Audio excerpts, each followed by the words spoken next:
মানুষকে এখন, এইটা বুঝেছি কিনা, এটা হচ্ছে। হ্যাঁ, আর স্যার একটা কথা বলছিলেন। আচ্ছা, এটাই এটাই এটাই আগে আমরা বলি। এটাতে কারোর এখানে কি বলা হচ্ছে স্যার, কেউ কি বলতে পারবেন কেন এটা হয়? এটা কি কেউ বুঝতে পারছেন যে এই আবেগ স্তরের এই জেদ, এটা কেন হয়? আমরা যখন শিক্ষা ব্যবস্থার কথা আলোচনা করছেন, স্যার বলছেন যে তার শিক্ষার অবস্থাটা এমন, তাকে সাপ্রেস করা হয়, তাকে বলা হয় সে যদি নিজের আবেগ প্রকাশ করতে চায়, সে যদি ক্রিয়েটিভ টাইপের পার্সন হয়, অন্যকে হেল্প করতে চাচ্ছে বা ভালো সমস্ত যেগুলো একটা মানুষের সৌহার্দ্যপূর্ণ ব্যবহার, যেটা আমাদেরকে মানে ধর্মীয় ভাবে বলা হয় এটাই বেশি করো, তাই না? যে মানে যতগুলো ভালো কোয়ালিটি একটা মানুষের ভেতর আসার, সেগুলোকে ইনস্টিটিউশনালি আসলে ইন্সপায়ার করা হয় না, এটাই বলা হচ্ছে। আর বলা হচ্ছে ইন্সপায়ার করা হচ্ছে কপি করো, কপি পেস্ট। হ্যাঁ, ফিজিক্সে এটাকে এটা বলে, এই যে হচ্ছে প্রজেক্ট, এই হচ্ছে এইভাবে তোমার ম্যাগনেট কাজ করবে, তোমার এখানে এইভাবে বিদ্যুৎ চলবে, ওকে, এটা দেখে ব্যাটারি দিয়ে এটা একটা বানাও। কিন্তু তার যে মেইন লজিক, যেটা সে বুঝতে পারে, যখন টিচারকে যদি সে একটা ব্যাক কোশ্চেন করে যে আচ্ছা আপনি আমাকে বলছেন এখানে ফ্যারাডের এই তত্ত্ব বলছেন, অথবা আমাকে আপনি ব্ল্যাক বডির এই কথা বলছেন, বা আপনি আমাকে আলোর গতি সম্পর্কে যে কোনো একটা থিওরি নিয়ে, আমার নিজের অভিজ্ঞতাই এটা। আমি আমি অন্তরিত শব্দটা জিজ্ঞেস করছিলাম ফিজিক্সের টিচারকে, এমন ধমক আর এমন বকা যে আমার আর ভুল হয় নাই যে স্যারকে আর কোশ্চেন করা যাবে না। তো বিষয়টা এরকম যে আমাদের অবস্থাটা এমন যে তোমাকে বই দেওয়া আছে, তুমি মুখস্থ করবা, যা আছে ওটা পরীক্ষা লিখে ফেলবা, তোমাকে আমি 180টাই দেবো, শেষ, এই কিন্তু পরীক্ষা। যেমন ক্রিয়েটিভিটির কি শিখাবে, এটা প্রথম নষ্ট হয়ে যায়। আর আবেগীয় স্তরে যে ডেথ বলা হচ্ছে, এটা হয় হলো যখন মানুষ অন্যায় করে। এটা স্যার খুব সুন্দর করে, এটার কারণে আসলে অনেক ক্লাস ছিল। এটা একটা বড় কারণ, আজকের জামানায় আজকের সময় আমরা যে সমস্ত অসুখে ভুগি, তার ভেতরে একটা বড় প্রবলেম শুরু হয় ধর্ম না মানা থেকে। এটা শুনতে যত অনেকে অনেক কথা বলবে, কিন্তু যে যে ধর্মেরই হন, প্রত্যেকটা ধর্মের একটা বেসিক থাকবে যেটা সব ধর্মে এক, কারণ আসলে সৃষ্টিকর্তা একই জন। আর মানুষ হয়তো বিভিন্ন ভাবে বিভিন্ন সময় বিভিন্ন পথে হাঁটার কারণে নাম দিয়ে ফেলছে যে এইটা এই তত্ত্ব, ওইটা ওই তত্ত্ব, এই ধর্মের অনুসারীরা এই ধরনের কিছু করে যেটা অন্যরকম, আসলে তা ছিল না। এনিওয়ে, কিন্তু আমরা দেখবো যে বিবাহ খুব পবিত্রতার একটা বন্ধন, এবং বলা হচ্ছে যে ওই বিয়ের বয়স পর্যন্ত বা ওই বিয়ের মুহূর্ত পর্যন্ত কিন্তু দুজন মানুষ কিন্তু সৎ থাকবে। হ্যাঁ, এবং দেখা যাচ্ছে এই জায়গাটাতে তারা ওই যে ছোটবেলায় তাদের আবেগকে, স্যার বলছেন কিন্তু ওখানে যে এখনকার তরুণদের অবস্থা এমন, তারা হচ্ছে গিয়ে একটা ক্ষণিকের আনন্দকেই মনে করে যে এইটাই হচ্ছে ভালোবাসা, বা এইটাই হচ্ছে আবেগ, বা এইটাই হচ্ছে আবেগের কি বহিঃপ্রকাশ। কিন্তু তারা যখন এটা রংলি করতে থাকে, তখন যেটা হয় একটা সময় তারা কিন্তু এই যে বডির এই যে তার ইমোশনাল বডিতে এখানে সে ডেড হয়ে যায়, যেটা খুব মারাত্মক। এবং ভিজুয়াল স্যার বলছেন যে অনেকগুলো রোগ যেগুলো ইনকিউরেবল কেস, সেগুলোর ভিতর এটাই দেখা যাচ্ছে যে অ্যাকচুয়ালি তার আইদার সে স্পিরিচুয়াল বডিতে, যেমন যেটা তার সৃষ্টিকর্তার সাথে কানেকশন। অনেক মানুষ বলছে যে সে বিশ্বাসী করে না সৃষ্টিকর্তা আছে, হ্যাঁ, তাহলে কি তার স্পিরিচুয়াল কানেকশনই নাই। তারপর আমরা যখন বলছি যে কানেক্টেড হবে কি করে, আবার অনেক মানুষ আছে যারা বলে যে না, আমি বিশ্বাস করি সৃষ্টিকর্তা আছেন, কিন্তু আমি ঠিক এই যা আমার সামনে এখন দেয়া হচ্ছে বিভিন্ন রকমের ধর্ম বই, ধর্ম কথা, যেহেতু মানুষগুলোকে সে দেখে, সে বুঝতে পারছে এই মানুষটা যদি সত্যিকার অর্থে ধার্মিক হয়, সে কি করে এত খারাপ হয়। তো সে বলে যে আমি হচ্ছে আসলে ঠিক মানতে পারছি না যে কোনটা অ্যাকচুয়ালি সৃষ্টিকর্তা থেকে আসছে, তো আমি সময় নিচ্ছি। এই মানুষ কিন্তু অনেকে আছে যে না, আমি চিন্তা করছি। তো এই কথা বুঝাতে গিয়ে স্যার বলছিলেন যে তুমি হয়তো ধার্মিক না, কিন্তু স্টিল তুমি স্পিরিচুয়াল হতে পারো, সৃষ্টিকর্তার সাথে কানেক্টেড ফিল করতে পারো, বা অনেক কানেক্টেড হতে পারো। তারপরে যেখানে যে কথাটা বলা হচ্ছে যে বিভিন্ন ফর্মের মেডিটেশন, এটা হচ্ছে ইবাদতের কথা স্যার বলছেন। স্যারের লাইফ সম্পর্কে যারা জানেন তারা অবশ্যই জানেন যে উনি এত সৃষ্টিকর্তাকে খুঁজছেন যে মোটামুটি যত স্পিরিচুয়াল বড় বড় যত মানে বিভিন্ন ধর্মের বক্তা ছিলেন, উনি ওনাদের ওই ইসে গিয়ে বসতেন। ডাজন্ট ম্যাটার সে খ্রিস্টান না, হ্যাঁ খ্রিস্টান হতে হবে না, কারণ উনি ধর্মের ব্যাপারটাকে খুব মন খোলা ভাবে দেখেছেন যে আমি সৃষ্টিকর্তাকে খুঁজতে চাই। ধর্ম তো এক একটা নাম দিয়ে আলাদা আলাদা ব্রাঞ্চের মতো, কিন্তু সত্য কোনো না কোনো জায়গায় গিয়ে কোথায় সেই মূল কথাটা, হ্যাঁ এটা খুঁজতে। এই এই কথাটা দেখেন যে স্পিরিচুয়াল কানেকশন এটা একটা বড় কারণ মানুষের অসুস্থতা, এটা একটা। আমরা এটা ক্রনিক ডিজিজেস ফেনোমেনাও পাবো, তা কিন্তু ওখানে ওই যে আপনারা সোরা নিয়ে অনেক কথা বলতে চাচ্ছেন, আসলে কি এইখানে যেটা করেছে অনেক অনেক একদম মানুষের বেসিক সব বর্ণনা এবং বর্তমান সমাজের চিত্র। আমরা হয়তো সোরা সিফিলিস সাইকোসিস নিয়ে এটার সাথে এত আমাদের মানে কি বলে এটাকে জটিল করার কিছু নেই, কারণ ওইটা ছিল ওই ওয়েটা আমরা পাশাপাশি পড়বো, ওটা আমাদের প্রেসক্রাইব বুকের মধ্যে ছিল, ওটা আমরা পড়বো, পড়ার পর আমরা বুঝবো, কিন্তু এটার সাথে ওটা এত কি বলবো সাবমার্জ করার প্রয়োজন পড়ে না। আচ্ছা, আরেকটা যেটা স্যার ডেড হয়ে যাওয়াটা, এটা এই জন্য হয় যে তার আবেগীয় স্তরে সে একটা মানুষকে প্রপারলি একবার ভালোবাসে, এটা হচ্ছে তাদের কথা, হ্যাঁ একবার ভালোবাসে। এখন স্যার বলছেন যে দেখবেন ওখানে আমাদের আলোচনার মধ্যে ছিল যে ইমোশনাল স্তরে সবচেয়ে হাইয়েস্ট লেভেলে আপনি যদি যান সেটা কি, আর জ্ঞানের স্তরে স্পিরিচুয়াল লেভেলে সবচেয়ে হাইয়েস্ট লেভেলে যদি যান, তো ইমোশনাল স্তরে হাইয়েস্ট লেভেল আপনি পৌঁছাবেন যখন আপনি পিওর লাভ পাবেন। আর যেটা ইসের স্পিরিচুয়াল লেভেলে সেটা হচ্ছে পিওর উইজডম পাবেন। কেন? উইজডম আসে কোত্থেকে? গড থেকে। স্পিরিচুয়াল স্তরে আমরা গডকে ফিট করি, হ্যাঁ কথাটা এরকম উল্টো। আর ফিজিক্যাল লেভেলে আমরা ফিট করি অন আর্থ, লাইক আমরা অন্য অ্যানিমেল বা অন্য ভেজিটেবলস এগুলো খাচ্ছি, তাই না? আমরা আমাদের যে লোয়ার ক্রিয়েশনস গুলোর উপরে বেঁচে থাকি। আর জ্ঞান আসে সৃষ্টিকর্তা থেকে, সেজন্য আপনি অনেক পিওর না হলে আপনি অ্যাকচুয়াল ওই জায়গায় পৌঁছাবেন না। ওই কথা স্যার বলছেন যে যে মানুষগুলো ওই জায়গাটা পৌঁছেছে তাদের এই অভিজ্ঞতাগুলো অন্যরকম, এবং আমাদের এই সমাজে এই সময় সেরকম মানুষ খুবই কম। এই কারণে হিলিং হ্যান্ডস যখন করবেন ওখানে আছে যে হিলিং হ্যান্ডস, ওই যে হিলিং হ্যান্ডস যে দিবে, হ্যাঁ যেটা আমাদের এই যে অনেক আলিম ছিলেন আগে না, উনি গেলেন উনি জাস্ট একটা ফু দিয়ে দিলেন, কি যে হলো মানুষটা সুস্থ হয়ে চলে গেল। এটা কিন্তু হিলার, এটা সম্ভব, এটা কিন্তু আমি এই তত্ত্বেই ব্যাখ্যা করা পসিবল যে হ্যাঁ একজন হিলার যে কিনা জাস্ট আপনাকে ধর্মীয় যে কোনো এরকম স্ক্রিপ্ট থেকে কিছু পড়ে ফু দিচ্ছেন আপনি সুস্থ হয়ে যাচ্ছেন, এইটার ব্যাখ্যা আছে এবং এটা পসিবল। হ্যাঁ আচ্ছা, 25 years old অলরেডি ডেড, তারপর সে গেল বিয়ে করতে। এই জিনিসটা এই জন্য বোঝাচ্ছে তার ভিতরে লাভ নাই, কারণ কি এটা ব্যাখ্যা হলো সে ফিজিক্যাল রিজনে যখন তখন যাত্রার সাথে যে সমস্ত মানুষ যায় তাদের আস্তে আস্তে ইমোশনাল লেভেলটা মরে যায়, কারণ ইটস সাপোজ টু বি মানে অপোজিট ওয়ে, যে অ্যাকচুয়ালি মানুষের ভালোবাসাতে থাকবে হৃদয়, যেটা প্লুটোনিক লাভ বলা হতো। যে আগের দিনে একটা মানুষের জন্য বছরের পর বছর, একটা বিয়ে ঠিক হয়ে আছে আজকে 10 বছর, একটা বিয়ে ঠিক আছে আজকে 3 বছর, অপরজনের জন্য অপেক্ষাই করবে। এটা ছিল সততা, এটা ছিল আসলেই ভালোবাসা, ঠিক আছে, এটাই ছিল আসলে ভালোবাসা। কিন্তু সেটা এখন আর ওইভাবে দেখা হয় না বা ওইভাবে নাই। হ্যাঁ, আর যখন মানুষ এটাকে ব্রেক করলো, যাচ্ছে অপেক্ষা তো ঠিক আছে, অপেক্ষা পরিবার ঠিক করে রাখছে, হ্যাঁ ঠিক আছে, কিন্তু এই সামনে দেখা এই মানুষটাকে বেশি ভালো লাগে তাই তার সাথে চলে গেল। সে কি করলো? সে কিন্তু এখানে ডিসঅনেস্টি করলো। সবকিছুর মূলে ওই ডিসঅনেস্টি পাবো আমরা।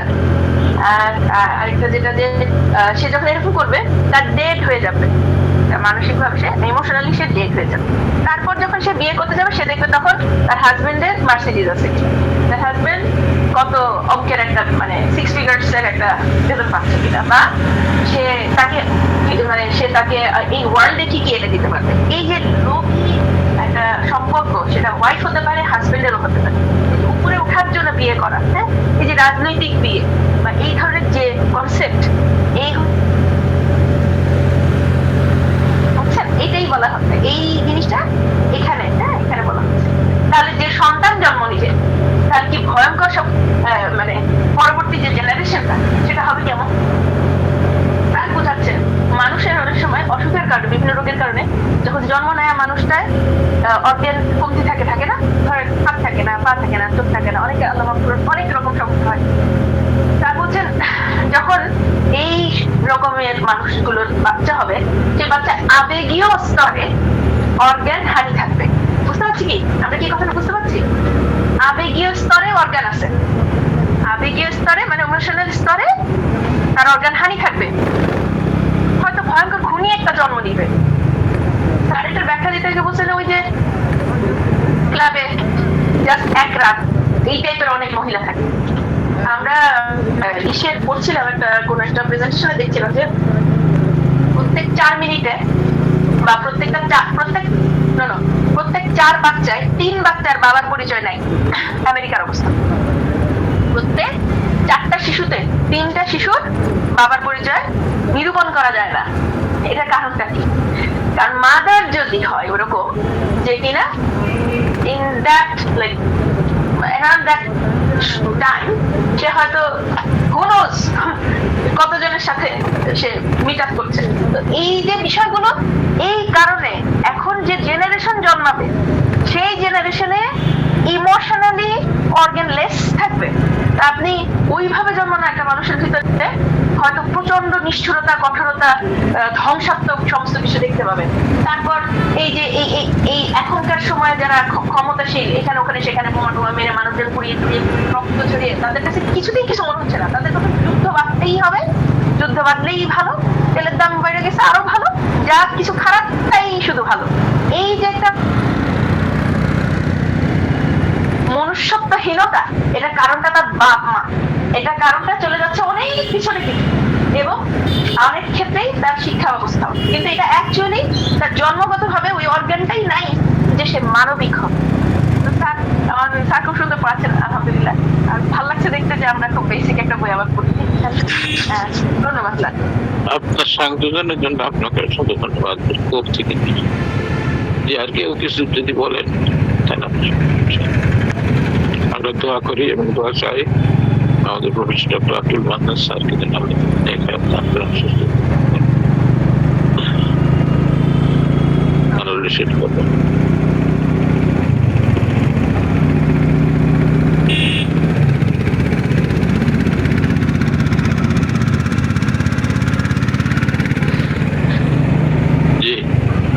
আর কারোর কোনো বক্তব্য যদি থাকে,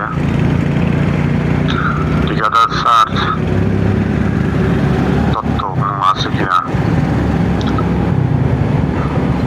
স্যার আসলে নতুন করে বলার কিছু নেই, আপনি যত সাবলীল ভাবে বিষয়গুলো আলোচনা করছেন এবং আমাদের শ্রদ্ধেয় ডাক্তার আফসানা ম্যাম সেটা আবার খুব সুন্দরভাবে ব্যাখ্যা সংযোজন করলেন। এই জন্য নতুন করে আমার বলার কিছু নেই, আপনি এটা চলমান রাখেন, আমরা সমৃদ্ধ হব। ধন্যবাদ স্যার।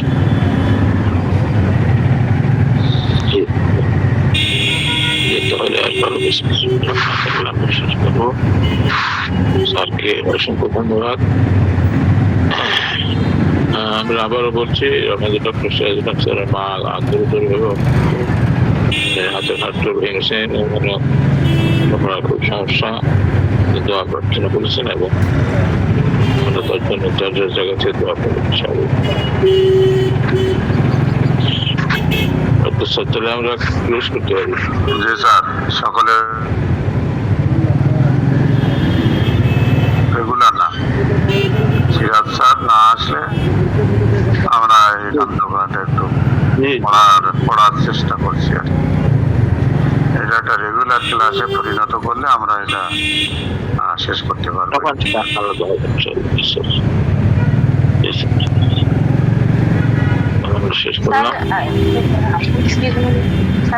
আরেকটা যেটা যে এই ধরনের ক্লাসগুলো সাধারণত মানে অনেকে আমরা করতে আগ্রহী না, কারণ হচ্ছে এটা দিয়ে তো আসলে রোগী দেখা যায় না। হ্যাঁ, আমাদের তো আমরা তো রোগী দেখতে পারি না এটা দিয়ে, তাহলে এই ক্লাস করে আমার কি লাভ?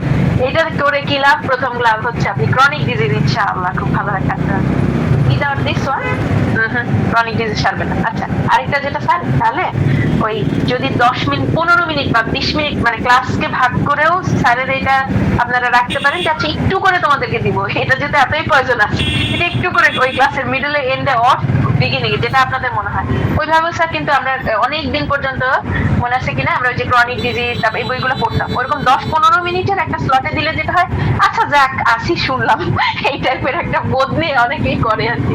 তো ওই জন্য বললাম স্যার দেখবেন ভেবে। জি, আপনার পরামর্শের জন্য ধন্যবাদ। আর আপনি যেহেতু অ্যাডমিন প্যানেলের আপনি একজন সদস্য, সুতরাং আপনার পরামর্শ নিতেই হবে। আমরা আলোচনা করে আমরা দুজনে কিছু কিছু করতে পারি।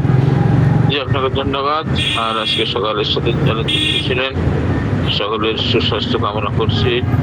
বর্ষাকাল, চারিদিকে পানি টানি আসে, এখন এই বিভিন্ন জায়গায় সাপের উপদ্রব আসে। আর গ্রামের সমস্ত পোলাপাইন পুকুরে নামে তো আর ওঠে না, এরা তো রাস্টক্স হয়ে যায়, কেউ কেউ আর কানে পানি যায়। সুতরাং যেখানে আছেন পোলাপাইনদেরকে সুস্থ সাবধান রাখার চেষ্টা করবো ইনশাআল্লাহ। আর গ্রামে যারা আছে, আমি তো গ্রামে থাকি একেবারে ঝড় জঙ্গলের ভিতরে, সুতরাং এই সাপ টাপ যদি দেখা যায় কোথাও সাবধান থাকতে হবে। এই সময় সাপের উপদ্রব হয়, মানে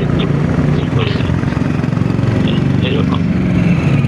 ঠিক আছে, তাহলে আমরা শেষ করতে পারি। আল্লাহ তাআলা সবাইকে ভালো রাখুন, এই প্রত্যাশা আমরা আজকে এখানে শেষ করছি। সুবহানাক আল্লাহুম্মা ওয়া বিহামদিকা আশহাদু আল্লা ইলাহা ইল্লা আনতা আস্তাগফিরুকা ওয়া আতুবু ইলাইক। ও রেবেকা ম্যামের কোনো তো শুনলাম না। রেবেকা ম্যাম,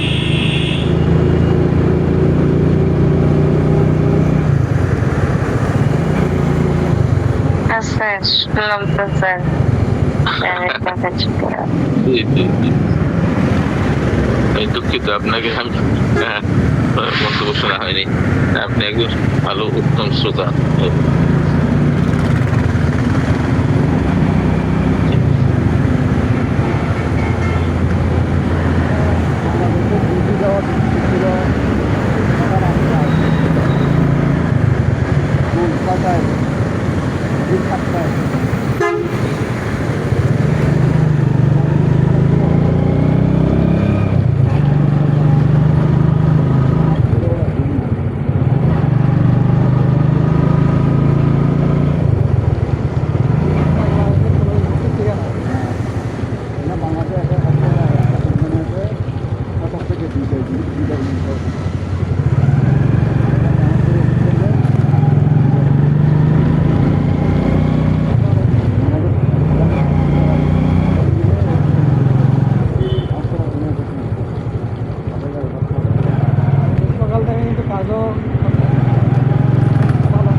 হলো সমস্যা হয়।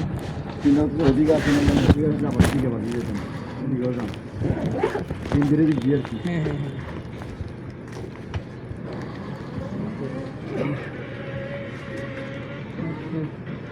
Yes,